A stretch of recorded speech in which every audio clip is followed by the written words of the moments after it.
You are listening to The Underground Subway with host David Alston, a podcast dedicated to giving you the strategies to live a free and better life. Here is David Alston. Hi, I'm David Alston, and welcome to the Underground Subway. I am your host for this podcast that is dedicated to one thing. It is dedicated to giving you the strategies, the plans, the things that are necessary in life for you to live a better life, for you to live a more successful life, for you to live a life that is full of your purpose. No matter where you've been, no matter what you've been through, no matter how bad the struggles have been, no matter how many tears you have cried, no matter who has walked out of your life or whose life you have walked out of, or whose life you were forced out of. My friends, this is the Underground Subway, and the train has stopped. The doors are open, and you're invited to get on board this train that is leading to success. My grandmother's first cousin was Harriet Tubman, and Harriet said, at one time, I could have freed so many more slaves if only they knew that they were not free, if only they knew that they were in bondage. Listen, the question is, how many of us are living a life in which we're in bondage, in which things are holding us back? The definition of to live a free life, the definition of liberty means to be able to think, to act, to function without restraints. Maybe we have some restraints, some things that are holding us back. And this podcast is dedicated to bringing special guests on a regular basis who will share their experiences, their expertise, and tell us how they made it. And guess what? If they made it, we can make it. My friends, the train is rolling, so let's see who's on board for this edition of the Underground Subway. Our guest is none other than Carrie Schnell. Let me tell you a little bit about Carrie, and then we're going to hop right into this powerful discussion. 3 decades ago, Carrie Schnell began her career as a midwife. Over the years, her role in the health and wellness space has evolved with graduate school, becoming a yoga instructor, and as a director of health and wellness, creating innovative programs at an addiction center, and presently as a speaker and author. Carrie's latest book is full of warmth, humor, and wisdom to help women who are gray drinkers, women, and I know some of you are wondering, what is a gray drinker? Yeah, we're going to find out. Women who aren't alcoholics, but who have an unhealthy relationship with alcohol. Her purpose is to help them create wellness in their lives. I'm excited to welcome to the Underground Subway, Carrie Schnell. Carrie, thank you so much for taking time out of your very busy schedule to talk to us and to share with us some nuggets on how to live a better life. Thank you for joining us, my friend. Oh, I am so thrilled to be here. And I love that opening quote about freedom. It's so relevant and important to our conversation today. So, yeah, thank you for having me. Thank you. Well, let's jump right into it. I mentioned in the bio, great drinking. And I'm sure a lot of people said, what is a great drinker? Well, tell us. Before you tell us, let me ask you to explain it like this. I am originally in Raleigh, North Carolina, but I was born and raised in a city called Philadelphia. And Philadelphia is my hometown. And there was a movie called Philadelphia in which Denzel Washington and Tom Hanks starred in the movie, and they were attorneys. And there was a scene in Philadelphia in which Denzel Washington questioned a witness, and he said, now explain it to me like I'm a 6-year-old. I want you to explain to me like I'm a 6-year-old. What is gray drinking? Does that mean I drink gray liquids? Oh my goodness. No, it does not. So let me back up a bit. As you mentioned, I had spent quite a bit of time in my professional career working in addictions and alcohol recovery. And in that role, I was helping people who were addicts or alcoholics transform and really reinvent themselves and find their true authentic self without alcohol or drugs. Now, going into COVID, I started to realize there was a lot going on in my life, and COVID hit, and I started to realize that I was having a glass or two of wine every night. And then I heard this expression, gray drinking. And I tell you, a light bulb went off, and I thought, I am a gray drinker. So here's your 6-year-old definition. I think you summed it up in the intro. When you're starting to question, have you ever silently worried, am I drinking too much? Or you regret how much you drink? Or maybe you need to say to yourself at different times, I better stop drinking for a month. But as soon as day 31 hits, you're, cracking open a beer or uncorking a bottle of wine, because you go through those things to almost show yourself that you don't have a problem with alcohol. So gray drinking is really when you've left that really healthy place of being able to take or leave alcohol to where it's really become a part of your life, and yet it hasn't become problematic. So a lot of gray drinkers can be highly effective, very organized, successful. Their drinking may not be negatively impacting their life, and that's what makes it so hard to recognize and also acknowledge. Okay. Wow. That's interesting, because you think I can, it's not too much, or, well, let me ask you this question. Do I really need to just stop drinking, period? If I'm a great drinker, if I define myself as a great drinker? I love it. You're just going right to the chase. So because unlike alcoholism, that is we've acknowledged it's a clinical disease where it is accepted that if you are an alcoholic, no, you should not drink again because you're basically in remission. But the introduction of alcohol, which would be basically the illness, can come back at any time. So with gray drinking, because you're clinically not an alcoholic, no, you don't need to stop drinking. But what you do need is to redefine and examine what that relationship with alcohol looks like and understand why you're drinking, when you drink, how often, how much, so that you can have the clarity to make an informed decision and change behaviors when they need to be changed. Mm-hmm. Well, let me ask you this. If you mentioned that you started by having 2 glasses of wine, and the doctor told me that for a man, I'm 6'2", 280 pounds, that I can handle 2 glasses per day. And if I were doing more than 2 glasses per day, I'm being a little excessive. He said, as a female, if you were a female, we might do 1 glass per day or what have you. When do we draw that thin line between drinking what is considered healthy alcohol, such as wine? How does a person end up crossing that line from wine, which I don't know if you consider that gray drinking, into gray drinking and then into alcoholism? Is there a thin line, or are there any warning signs or anything? Yeah, that's a really great question. So let's unpack that a bit. I don't think there is a difference between what type of alcohol you're consuming, whether it's hard liquor, whether it's beer, whether it's wine, or it's, whatever it may be. So the beverage itself isn't the issue. I think when you start to get to the point where I was, when I really was looking forward to that glass of wine every day, when I really basically needed that wine. That would help me relax. That would be my reward. Once I did, I had done all my work for my job. I had done things I wanted to do around the house. I had done a workout. I had drank so many glasses of water. Then I would give myself permission to have that wine. But the thing is, it was getting harder and harder for me not to have that wine every night. And so for each person, it's going to be a very individual awareness.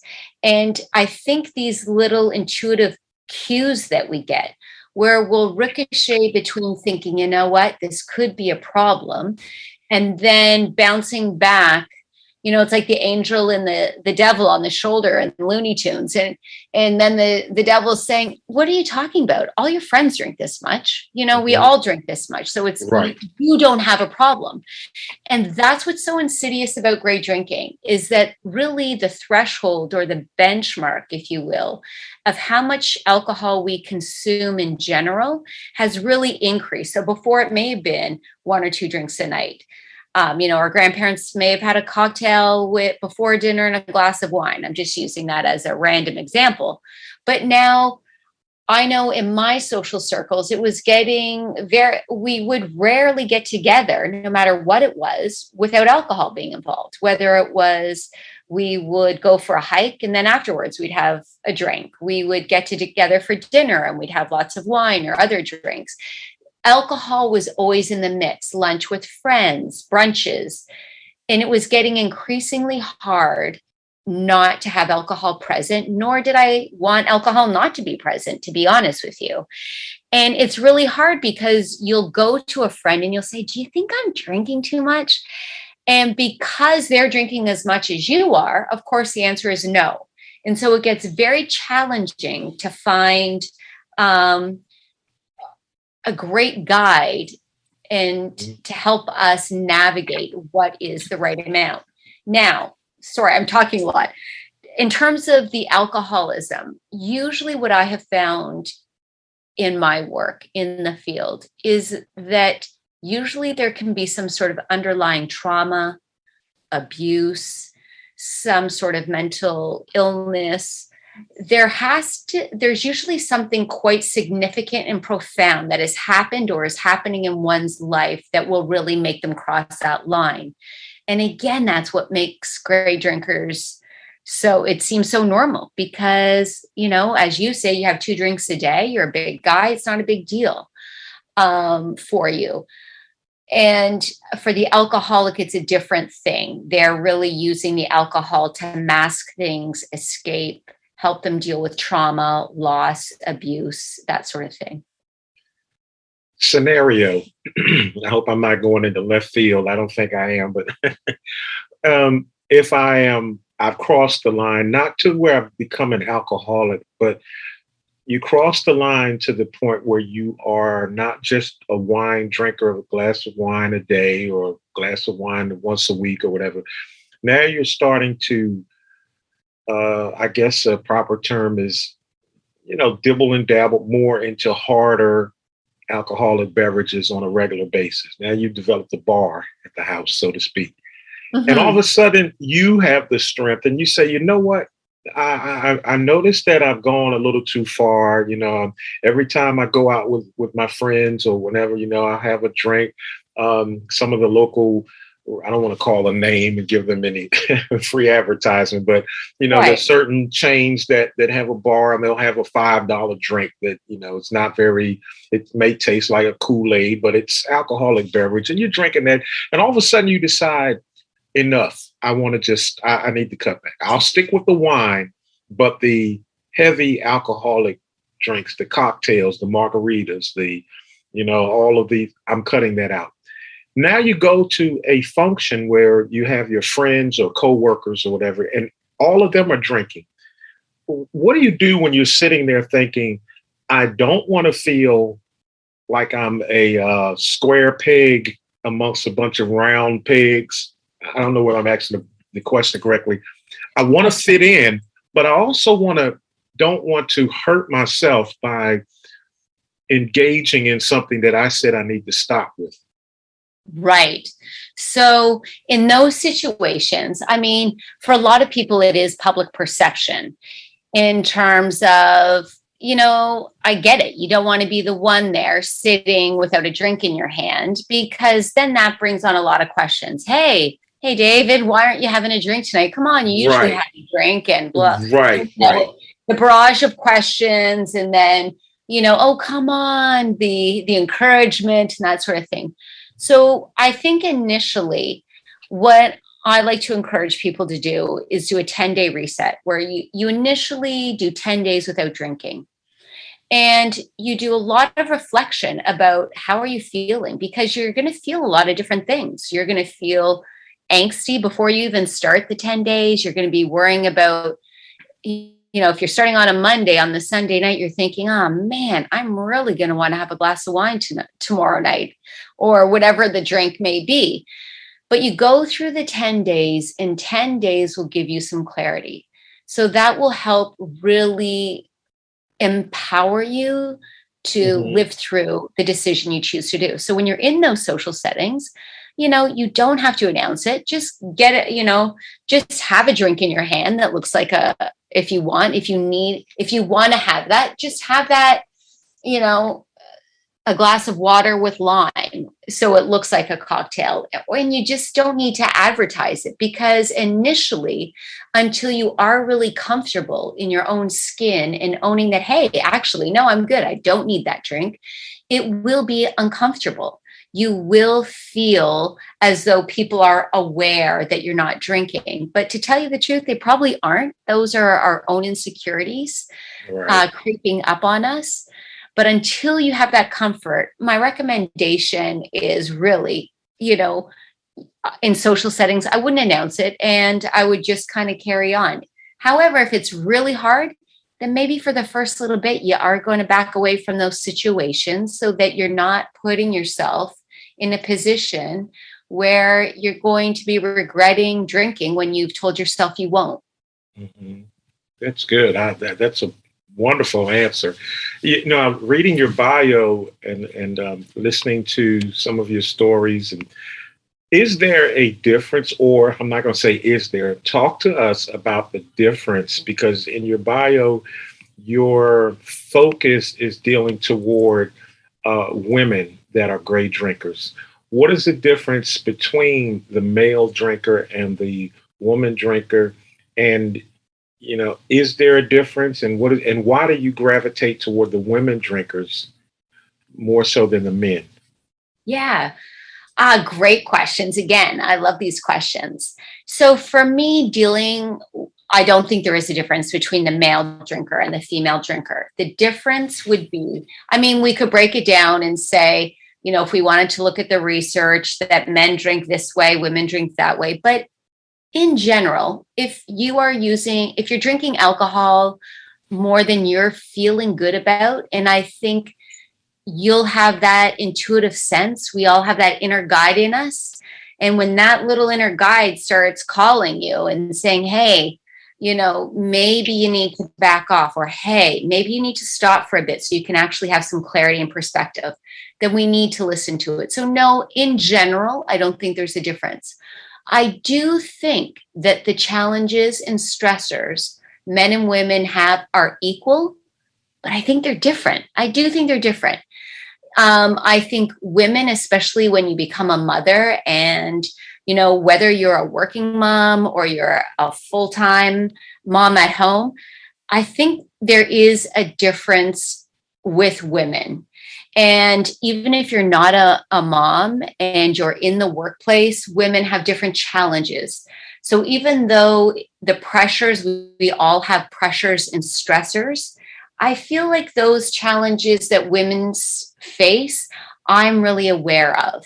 I have lots of kids, and I've had a career. I did my graduate work when I was in my 40s, so I feel like I am really aware of those challenges, and I've lived them out, and I can speak to them in a truth that as a woman, I don't feel I can speak to those pressures that a man has with the same sort of passion, authenticity, and maybe authority. Carrie, let's talk about some of the symptoms or signs. Do you think that it is easy to recognize? Because, we all, if we're battling with this, whether it's the disease of alcoholism or the lifestyle of great drinking, it's always helpful to have someone else outside of our lives to help us, to guide us, to support us. Is it easier to recognize, or the symptoms, is it easier to recognize that the female or the male when it comes to alcohol addiction, or any addiction for that matter? Sorry, so are you asking me, is it easier to see in a man Yes, addiction or alcoholism than in a woman. yes, yes. You and I work together, and Right. both of us are, alcohol. Whether it's, Yeah. which one of us is going to will everyone else notice first, you or I? I don't really think it's a gender specific thing, David. I really do think that unfortunately, the amount that we drink is becoming really common. It has become common. And because it's kind of like the new norm, it's really hard to be that outlier, the one to be the first one to maybe stand up in your social group or your family and say, shoot, you know what? I've really been wondering if I'm drinking too much.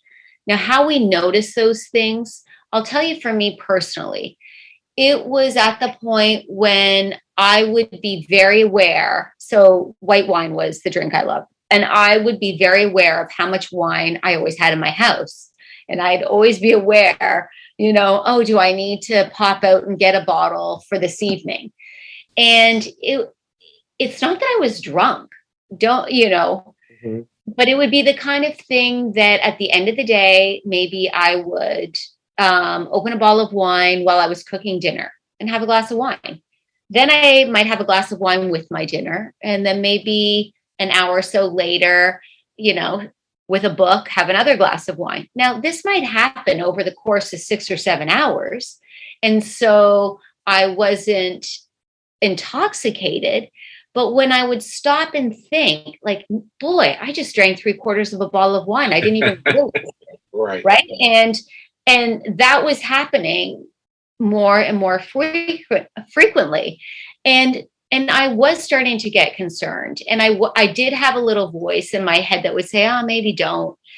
But I really enjoyed it. And so I would rationalize and I'd say, you know what? If I lived in France, I'd be having a glass of wine with my lunch and I'd have a couple of, and we go, but that's not the point. I think the point is to be really aware of why we're doing it also. And that in order to do that, we really need to put the brakes on and stop for a bit. And for me, also my faith life was at the point where I thought, you know what, if I am going to rely on something, I'd rather rely on my faith and spiritual life first than go to alcohol. And not that I was going to alcohol for problems or everything, but just almost like that, that release, the relaxation, the calmness, the inner, not an inner peace. That's very misguiding because alcohol doesn't give that.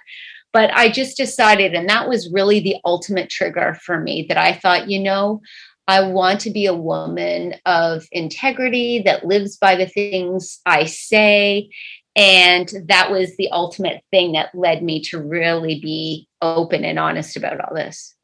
There was a show that I used to love, a television show that came on, I think it was the BBC channel years ago. I would love the show. And it was about weight loss, people's weight loss journey or what have you. And the name of the show was called You Are What You Eat.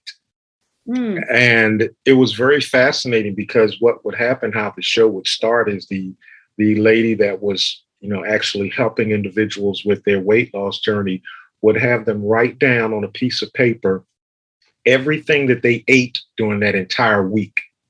Every meal, every snack, they had to write it down. Then the lady would take that list and they would go and buy everything that person ate that week, put it in a conference room on a conference table. That person would then walk into the room and see all of this food they had consumed in a week. And it was just shocking for them to say, wait a minute, you mean in 1 week I ate all of that? And I thought about that as you were talking about the 3 glasses of wine within a 6-hour period. Imagine if you were to put all of the wine that you drank during the week in a room on a table. You would probably be shocked. I don't think I would be. I know how much I was thinking, Dave. Or you may say, is that all? You may say, is that? I get it.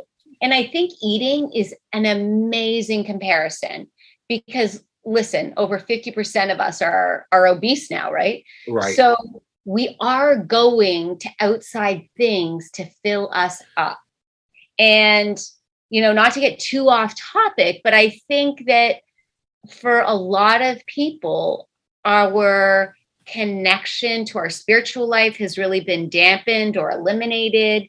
And we don't find inner peace anymore. And so we find it somewhere else. We'll find that by eating. We'll find it by drinking or shopping or, being on social media for 4 hours a night, whatever it may be, will gravitate towards something. And just like eating, Right. if you're on a diet, if you decide that you need to change how you eat and eat more healthily and reduce sugar and whatever it may be for you, you're not going to keep the Twinkies and the chips in the kitchen. And you're not going to eat, 3/4 of a pie every night. So once we start, I love that, once we put all that food on the conference table and all the alcohol on the conference table, it really forces us to take stock of what we're honestly doing, because we can hide things pretty well. And especially we can hide it in broad daylight, especially when everyone else is doing it. And that's the hard part, because when a lot of people are drinking and have the same eating and drinking habits as we do, and we tend to gravitate and socialize with people who are like us in those regards, it makes it really hard to be the one to raise the flag and say, I think we might be off here, guys. So that's another really challenging point. You said a word. I was listening carefully as you were speaking, and there were certain words that you would say, and I would write the word down because I wanted to ask you about it. You used the word family. You said we're around our family. How much of our family influence plays a factor in our addictions? Oh, I think it's tremendous. In terms of addiction, alcoholism, this whole area of great drinking, just healthy lifestyle.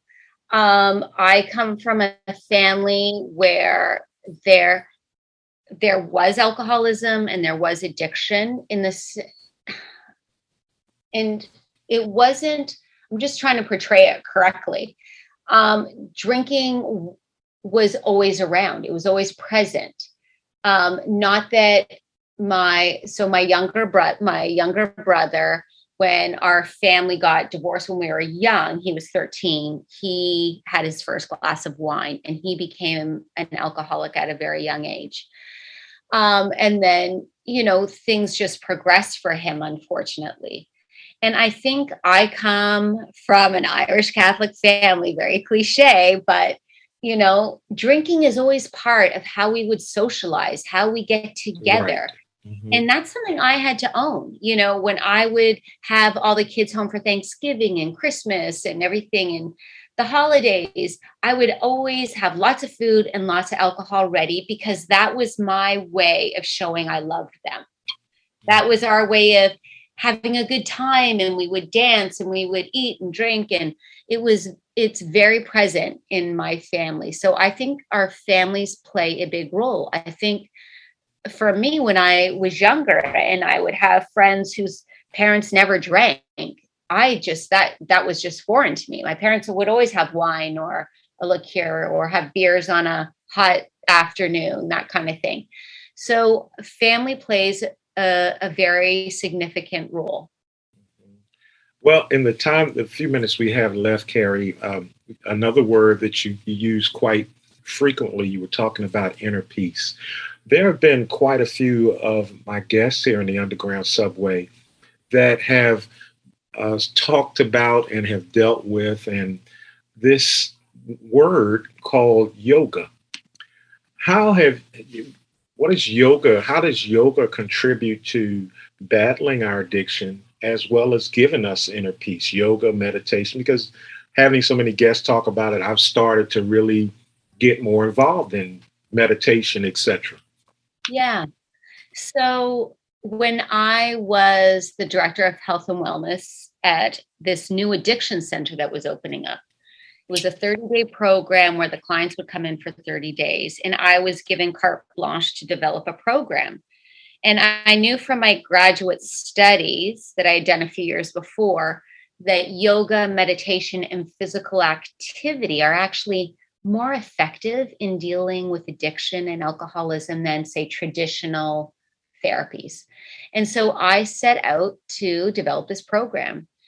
And so what yoga does, it was perfect because you would have a real wide range of clients coming into an addiction center, as you can imagine, different ages, backgrounds, jobs, that kind of thing. And so yoga was a real leveler. There's no judgment, no competition. Everyone goes at their own flow.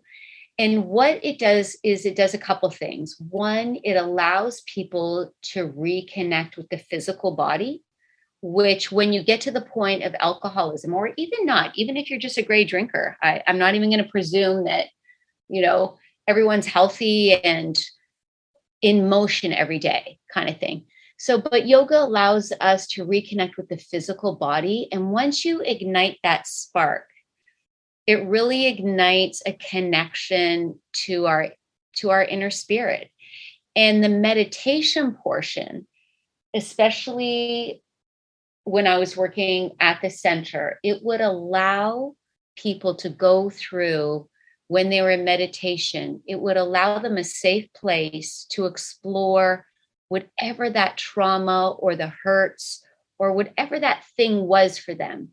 It would allow them a way to visit those thoughts, emotions, and feelings and just sit with them and reemerge out of the meditation and realize that they were okay. And so all of that, it just helps rekindle that awareness of worthiness, of self-worth, which is a very different thing from self-esteem. Self-esteem we can build and we can lose at different times in our life, depending on our actions. But they would really be reminded of their worthiness, which, comes just from being here. You don't look at a newborn baby and think, wow, you're worthless. You don't have a good paying job or a great house, because they simply are here and just a living, beautiful human. We're in awe of them, and we lose sight of that in our own selves as we get older. So that's what the yoga and meditation do. They're kind of a mechanism to really help you to find your true self again. So that is a tremendous tool that we can use if we are either in addiction or feel ourselves headed into it. Am I correct? Yes. And even if you're feeling, you hear this podcast and it tweaks something in you that you think, could I be? Yoga, even yoga and physical activity just help us to really reconnect with what's important and of value in our lives. And it'll help you make an important decision about what your next steps are and how you're going to assess if you maybe need to stop drinking altogether or really change how you drink and how you view alcohol. Well, Carrie, tell us how our listeners can get in touch with you. Do you have any material? How do we get your book or get our hands on your book or what have you? How do we stay in contact with you? Yes, thank you. You can go to carrieschnell.com or you can go to thegraydrinkingreset.com. And there it'll direct you to our Facebook page where we can just share. We can just have a safe place to share our thoughts, raise some questions. From there, you'll also see a link, and we're going to list it soon, the Gray Drinking Reset Quiz. And it's just a little quiz that you can take that will really help you assess where you're at with your drinking. And from there, we have a free, the 10-day Gray Drinking Reset. So there's some free resources for you out there, the Facebook group, we have the quiz, we have the 10-day reset. And my book, The Gray Drinking Reset, A 30-Day Journey to Wellness, is coming out on October 18th. So keep your eyes out for that. All right. So your program takes the place of the former traditional meeting where I would stand and say, "Hi, my name is David." And "Hi, David." So this is a more modern version of being accountable and having the support that we need. And we really like that. Exactly. And one thing I would just recommend to people listening, if this has resonated with you at all, or if you're questioning or yourself, or you're just questioning what this is all about, just start a conversation with your friends, or start one with your husband, or just bring it up with someone. Hey, have you heard about gray drinking? I heard this thing. What do you think? I've wondered if I'm drinking too much. And just even bringing up the topic makes it far more approachable. So I'd really just recommend that people start having those conversations. All right. Well, thank you, Carrie, so much for joining us. Thank you for taking time out of your schedule. You're busy, and I'm sure hectic schedule because you're doing so much. And I just want to thank you again for stopping by and sharing with us. Well, thank you. I have enjoyed my ride on the Underground Subway. It has been an absolute pleasure. And thank you so much for just giving an opportunity to share with people. Well, thank you. Well, my friends, unfortunately, I can see the lights as we are pulling into the stop. It is your stop because the Underground Subway is coming to a close this particular edition, which means that it's time for you to hop off the train and go and put into action all of the things that you have heard on this edition. We want to give a special thank you to Carrie Schnell, who has taken time out of her schedule to talk to us, and we want to put into action the things that she has shared with us. Don't just take what you heard and just hear it. Take what you heard and do something with it. This was a powerful podcast, and I'm excited about what we have learned and what we have heard. I want to challenge you to listen to it again because you're going to always pick up more and more information. Well, the train is pulling in. I hear the brakes slamming on and the doors are opening up. I want to thank you for joining the Underground Subway. It means so much to me that you have joined us, and I'm looking forward to hearing your comments and hearing your testimonials about how podcasts such as this one have helped to reshape your life. My friend, before we leave the Underground Subway, I want to challenge you before you get off. I want to challenge you before you go to bed tonight to find a mirror. And I want you to look yourself in the eyes. Just stare at yourself, eyeball to eyeball, and ask yourself a question tonight. Did I do something today to make my life better? Did I do something today to work toward my purpose in life? Or did I just waste another day? Think about that. You don't have any time to waste. I'll see you next time. I'll be that same conductor. I'm David Alston, host and conductor of the Underground Subway. We'll see you next time right here.